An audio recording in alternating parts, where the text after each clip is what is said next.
Em nome do Pai, e do Filho e do Espírito Santo. Amém. Amigos e amigas, nos encontramos mais uma vez na trilha do Precursor e nós estamos no capítulo 6 dos Atos dos Apóstolos, que eu leio o texto. Naqueles dias, como crescesse o número de discípulos, houve queixas dos gregos contra os hebreus, porque as suas viúvas teriam sido negligenciadas na distribuição diária. Por isso os 12 convocaram uma reunião dos discípulos e disseram: não é razoável que abandonemos a palavra de Deus para administrar. Portanto, irmãos, escolhei dentre vós 7 homens de boa reputação, cheios do Espírito Santo e de sabedoria, aos quais encarregaremos este ofício. Nós atenderemos sem cessar à oração e ao ministério da palavra. Este parecer agradou a toda a reunião. Escolheram Estevão, homem cheio de fé e do Espírito Santo, Filipe, Prócoro, Nicanor, Timão, Pármenas e Nicolau, prosélito de Antioquia. Apresentaram-nos aos apóstolos e estes, orando, impuseram-lhes as mãos. Divulgava-se sempre mais a palavra de Deus. Multiplicava-se consideravelmente o número de discípulos em Jerusalém. Também grande número de sacerdotes aderia à fé. Então aqui nós encontramos essa narrativa muito viva, que mostra a escolha dos chamados 7 diáconos, 7 primeiros diáconos da igreja, e mostra até essa imposição das mãos dos apóstolos, podemos dizer a primeira ordenação de diácono, né? Então eles fazem a oração, invocam o Espírito Santo.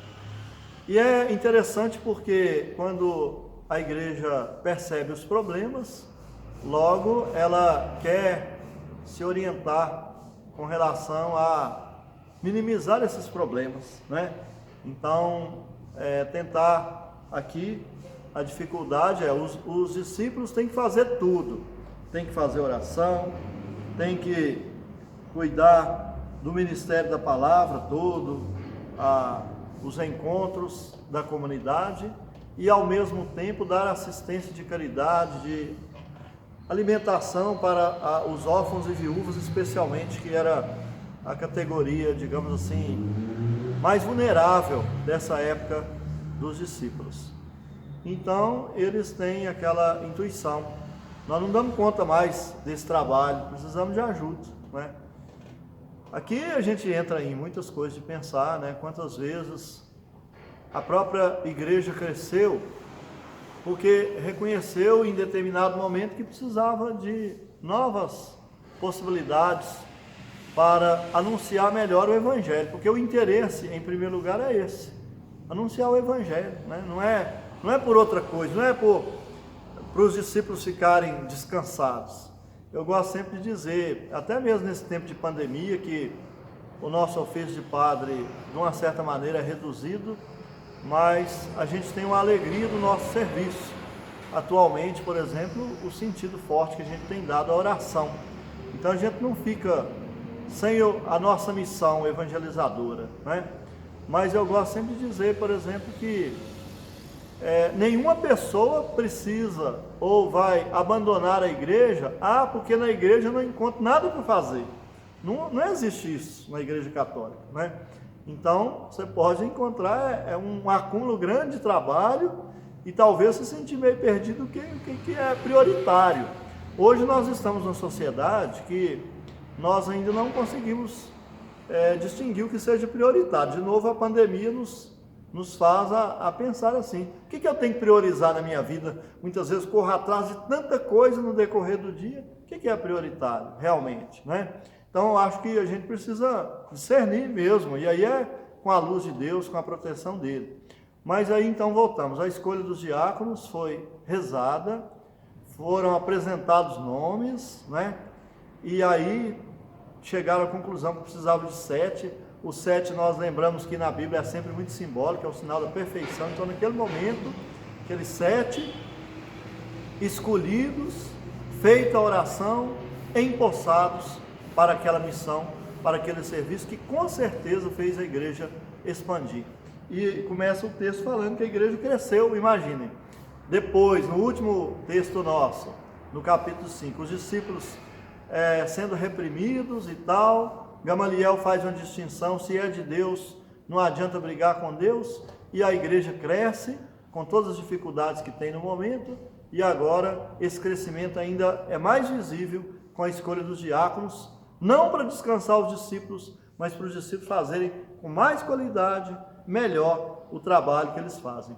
Aqui a gente pode pensar também hoje que na vida da igreja nós também passamos por essa questão de tantas vezes a gente ter assim não sei como dizer, para a gente avançar mais, a gente distribuir as tarefas, né? Então foi o tempo que o padre abria a igreja, tocava o sino, vai visitar, vai fazer isso, fazer aquilo. Então hoje nós compartilhamos, né? O padre tem uma responsabilidade maior, que é evidente, porque ele é nomeado para aquele serviço, tem a autoridade, é revestido da autoridade da igreja, mas hoje os próprios irmãos e irmãs leigos, quantas vezes recebem um mandato, né? No Ministério da Comunhão, um mandato de conselheiros. Então, para a gente entender que essa vida da comunidade é dinâmica e ela tem esse sentido da presença e da assistência do Espírito Santo de Deus. Mas aqui a gente quer lembrar também que nós precisamos estar sempre atentos para ajudar, né? Quando se decidiu constituir os diáconos para o serviço chamado da caridade, hoje isso é essencial na vida da comunidade dos que creem. Então, qual a caridade que é necessária hoje para a gente socorrer as pessoas, não só, né, do alimento, coisa material, mas muitas vezes essa caridade, antes de tudo, ela é revestida de algo espiritual que é invisível, mas traz o seu efeito como um sinal da presença de Deus. Então, uma pessoa que vai visitar um mais empobrecido pela vida, mais judiado, né? Aquele que precisa realmente de ajuda material para sobreviver, mas ele recebe algo espiritual que brota do coração de quem leva e chega no coração daquele que recebe.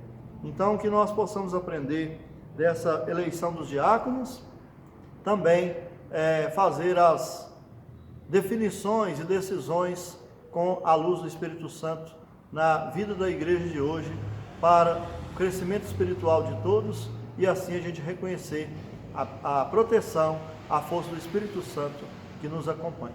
Encerramos então nosso encontro na trilha do precursor, em nome do Pai, e do Filho, e do Espírito Santo. Amém. Fiquem com Deus, até o nosso próximo encontro, se Deus quiser.